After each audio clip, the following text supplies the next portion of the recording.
Omulamuzi Chris Nantego wa kkooti y'e Nakawale era asindisa abawabira 19 abavunaanibwa okulya mu nsi yaabwe olukwe n'okumanya ku lukwe luno ne batategeeza gavumenti. Bano basindikiddwa mu kkooti enkulu bawere n'emmene emisango gye bazza.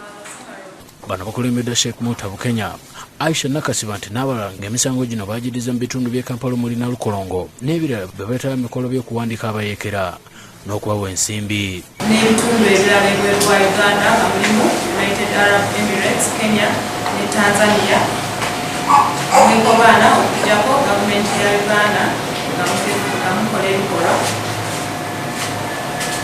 ebimenya amateeka okugeza. Omuwaabi wa gavumenti Thomas Jadiko ategeeza kkooti nga bamaze okukuŋŋaanya obujulizi bwonna obuluma abantu bano nti era obujulizi baabuza era n'asaba omulamuzi abasindike mu kkooti enkulu naye kyakoze. Wabula kkooti badde kyagenda mu maaso mu ku bawawaabirwa Alex Okot n'awanika omukono n'ategeeza omulamuzi ng'ebbanga ery'emyaka 2 bamaze eruzira ng'omusango teguwulirwa bwe liri eddene n'asaba bate gavumenti bw'enaamala okufuna obujulizi baddemu babakwate.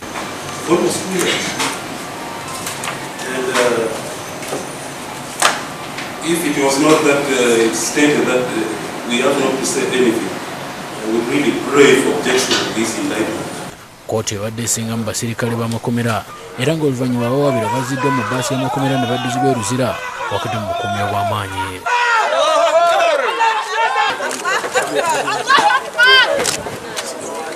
Abakuume bannange ete muto no bujwange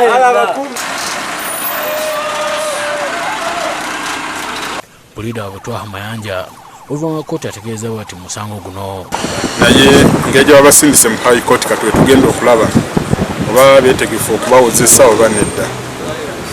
Kuba engeri gye tuzze tutambulamu ne keesi zino bamaze emyaka 2 nga tebabavunaananga musango gwa treason. Babavunaana kutta bamaseeka, babavunaana crimes against humanity, kusaanyawo byalo. Joseph Innocent Senfuma ne William Buyondo bakusakidde eggweri lino ku lwa Bukedde TV.